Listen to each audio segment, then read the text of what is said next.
Zee 24 तास एक पाऊल पुढे. त्याच्यात काही फार चुकीचं काही नाहीये. कारण काल शरद पवार साहेबांनी अजित पवारांच्या माफीचा उल्लेख करून हे सांगितलं की आता विषय संपलेला आहे. आता जर त्यांनी हे संपलेलं आहे सांगितलं तर मग आज सकाळी जाऊन हे कशाला आत्मक्लेशाला बसले. म्हणजे जरी शरद पवार साहेबांना हा विषय संपलेला आहे असं वाटत असलं, हा विषय संपावा असं वाटत असलं, तरी स्वतः अजित पवारांना हा विषय संपवावा असं वाटत नसावं. याचं कारण काय माहित नाही मला. आणि म्हणून त्यात जाऊन बसले नाही. तर काल शरद पवार साहेबांनी त्याच्यावरती पडदा टाकायचा प्रयत्न केल्यानंतर आज जाऊन त्यांनी बसायची गरज नव्हती. बरं, जर त्यांना आत्मक्लेश करूनच घ्यायचा होता, जर त्यांना त्यांचा प्रामाणिकपणा दाखवायचा होता, तर महात्माजींच्या पुतळ्याच्या पायाशी बसायला हवं होतं. अगदी ना, आज 14 एप्रिल आहे, आज डॉक्टर बाबासाहेब आंबेडकरांच्या पायाशी बसले असते तर निदान तळागाळातल्या समाजाबद्दल त्यांच्या मनामध्ये असलेली आत्मीयता दिसली असती. पण त्यातलं त्यांना काही आठवलं नाही. त्याने जाऊन कराडचा प्रीतिसंगम गाठला. आता कराडचा प्रीतिसंगम यशवंतराव चव्हाणांसाठी गाठला की आजच्या चव्हाणांसाठी गाठला हे शोधावं लागेल. निश्चित हे सगळं आपण यावरती बोलूया की निश्चित पवार साहेबांशी चर्चा करून दादांनी हा निर्णय घेतला होता का. अंकुशरावांना कदाचित या संदर्भात माहिती असेल, आपण त्यांना विचारात. पण तत्पूर्वी प्रभाकर देशमुख, मी तुमच्याकडे येतो. या सगळ्या वादाला सुरुवात झाली, अजितदादांनी तुमच्यावरती टीका केली तेव्हापासून हे सगळं घडलं. दादांनी 3-3दा माफी मागितली. आज दादा आत्मक्लेशाला बसले. तुम्ही माफ करणार का अजितदादांना? नाही, अजित पवारांना तर माफ करणार नाही आणि तमाम महाराष्ट्रातल्या जनतेनं माफ केलेलं नाही. अजित पवार स्वतः माफी मागून पडद्याआड दडण्याचा प्रयत्न केले अजित पवार साहेबांनी केलेला आहे. परंतु आता त्यांनी प्रीतिसंगम गाठलं यशवंतराव चव्हाण साहेबांचं. परंतु ज्या सोलापूर जिल्ह्यामध्ये 40-45 वर्षापूर्वी स्वर्गीय यशवंतराव चव्हाण साहेबांनी त्यांच्या संकल्पनेतून उजनी धरणाची निर्मिती केली की त्या उजनी धरणामुळे सोलापूर जिल्ह्यातल्या पिण्याचा पाण्याचा प्रश्न उजव्या डाव्या काल्यातून कायमस्वरूपी मिटेल, ह्या भूमिकेतून त्यांनी त्या उजनी धरणाची निर्मिती केली. त्याच उजनी धरणाच्या बाबतीत एक बेताल वक्तव्य अजित पवार साहेबांनी इंदापूरच्या कार्यक्रमामध्ये शनिवारी केलं.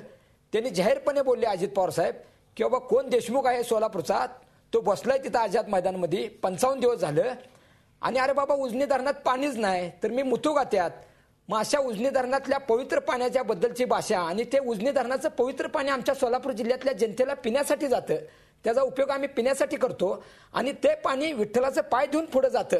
मग अशा पवित्र पाण्यामध्ये मुताची भाषा अजित पवार साहेब करत असतील आणि अजित पवार एक 4 वर्षात 5 वर्षात ह्या राजकारणात आलेत म्हणून एक नवीन नेते आहेत, अनुभव नाही म्हणून आम्ही समजावून घेऊ शकलो असतो. आम्ही म्हणजे मी पण आणि इतर सगळे विरोधी पक्ष नेते आणि महाराष्ट्र राज्यातली तमाम जनता. परंतु अजित पवार सारखे 20-25 वर्ष झालं गेली सातत्याने ह्या राजकारणात आणि मुख्यमंत्री आपल्या सातत्यानं मंत्रिपदाच्या खात्यात असताना आणि राष्ट्रीय नेते ज्यांचं 50 वर्ष या भारत देशामध्ये राजकारणामध्ये आयुष्य गेलं असल्या शरद पवार साहेबांच्या करंगुळीला धरून त्यांनी राजकारणात आले. अशी एक जबरदस्त व्यक्तिमत्व असणारी अजित पवार सारखी व्यक्ती की असं बेताल वक्तव्य करते आणि तेवढ्याच मुताच्या भाषेवरती न थांबता की लोकसंख्या किती वाढली आहे, लोडशेडिंगचा प्रकार आहे, ही घरात बघण्याचा प्रयत्न त्या माध्यमातून त्यांनी केला. मग हे अशा गोष्टी म्हणजे महाराष्ट्र राज्यातल्या आपल्या तमाम महिलांना शर्मिंदा करण्यासाठी वक्तव्य त्यांनी वापरलं. परंतु ज्या महाराष्ट्र राज्याची छत्रपती शिवरायांनी, बाबासाहेब आंबेडकरांनी आणि लोकशाहीर अण्णाभाऊ साठे, महात्मा फुले सारखी, अहिल्याबाई होळकरांनी जी संस्कारक्षम घडी बसवलेली आहे महाराष्ट्र राज्याला, जे थोर संत महाराष्ट्र राज्यामध्ये आपल्या होऊन गेले, थोर साहित्यिक होऊन गेले, यशवंतराव चव्हाण सारखे महान नेते या महाराष्ट्रातून येऊन गेले, ह्या पूर्ण महाराष्ट्र राज्याच्या संस्कृतीला अजित पवारांनी असं त्या दिवशी वक्तव्य केल्यामुळं काळिंबा फासण्याचा प्रयत्न केलाय. पण या बाबतीत माझं मत आहे की या बाबतीत महाराष्ट्र राज्यातल्या एका जबाबदार उपमुख्यमंत्र्याचा मेसेज भारत देशाच्या कानाकोपऱ्यामध्ये एवढा चुकीचा गेलेला आहे. त्यामुळे माझा विषय तसा बघितलं तर सोलापूर जिल्ह्यातल्या पाणी प्रश्नासाठी एक सोशल वर्कर, मी सामाजिक कार्यकर्ता म्हणून मी आझाद मैदानमध्ये लढतोय. मी काय राजकारण करण्यासाठी आलेलो नाही मुंबईला येताना. परंतु ह्यात आदरणीय मुख्यमंत्री पृथ्वीराज चव्हाण साहेब, शरद पवार आणि अजित पवारांनी ह्यात राजकारण आणलं. म्हणजे ही इतक्या खालच्या लेवलला ह्यांचे विचार गेलेले मला जाणवलं. परंतु माझं मत आहे की सोलापूर जिल्ह्यातली जे हजारो जनता पाण्या वाचून तडफडून मरते आहे, मुख जनावर माझा सोलापूर जिल्ह्यातला शेतकरी अक्षरशः डोळ्यातनं पाणी आणून ती 15,000ची म्हैस 500 रुपयाला कत्तलखान्यात विकतोय. ह्या गोष्टी सगळ्या थांबल्या पाहिजेत. आणि ज्या उजव्या डाव्या कालव्यात माझी मागणी आहे उजनी धरणाचं पाणी सोडायची, की अक्षरशः ती एवढी सुंदर मागणी आहे भंडारी साहेब, एवढी सुंदर मागणी आहे की तिथं त्या उजव्या डाव्या कालव्यात आणि आष्टी तलावात जर पाणी ते सोडलं तर 100% टँकर मुक्त ती त्या भागातलं ही राहील. परंतु ह्या मुख्यमंत्री आणि संबंधित मंत्र्यांना दुष्काळ म्हणले की चांदी आणि दिवाळी आल्यासारखं वाटतं. लाखो रुपये पैसे मिळवायचं साधन एक धंदा आल्यासारखा वाटतो त्यांना. मग ह्या माध्यमातून आमच्या सोलापूर जिल्ह्यातल्या संबंधित मंत्री आणि एनसीपीच्या आमदारांनी हा एक धंदा म्हणून याच्याकडे लक्ष दिलं आणि त्यांच्या मर्जीतल्या लोकांना ते टँकरचं टेंडर दिलं. परंतु माझं मत असं आहे की प्रत्येकजण सर्वसामान्य माणूस आमदाराला भेटला, पाणी नाही आमच्या गावात, टँकर दिलाय तुम्हाला असं सहज बोललं जातं.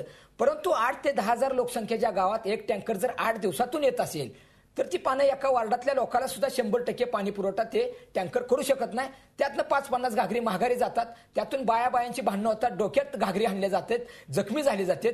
अशा पद्धतीचं इतकी वाईट अवस्था आमच्या सोलापूर जिल्ह्यामध्ये आहे. अक्षरशः सकाळी 8ला होणारा स्वयंपाक माझी माता भगिनी डोळ्यातनं पाणी आणून दुपारी 1 वाजता स्वयंपाक करते, पण तिच्या डोळ्यातनं पाणी काय येते त्या बिचारीचे. तर माझी लेकरं बाळं सकाळपासून उपाशी आहेत, त्याला शाळेत जायचा टाइम झालाय. पण हेच पाणी एक जबाबदारीने लक्ष देऊन जर उजव्या डाव्या काळात ह्या राज्य शासनानं पाणी सोडण्याची भूमिका घेतली तर ह्या पाण्यामुळे अक्षरशः त्या भागात उजव्या डाव्या काळावरती 82 देशमुख तुमच्या या सगळ्या तीव्र भावना जर बघितल्या तर खरोखर तुम्ही माफ करू शकणार नाही आहात अजितदादांना, असं तुम्ही थेट सांगताय. दिवाकर रावते शिवसेनेचे ज्येष्ठ नेते फोन लाईनवरून आपल्याबरोबर आहेत. रावते साहेब, देशमुखांना तुम्ही आता ऐकलं असेलच, आजचा दादांचा हा जो आत्मक्लेश होता, नक्की आत्मक्लेश म्हणजे काय यावर आमची चर्चा झाली. आणि आज झी 24 तास एक पाऊल पुढे.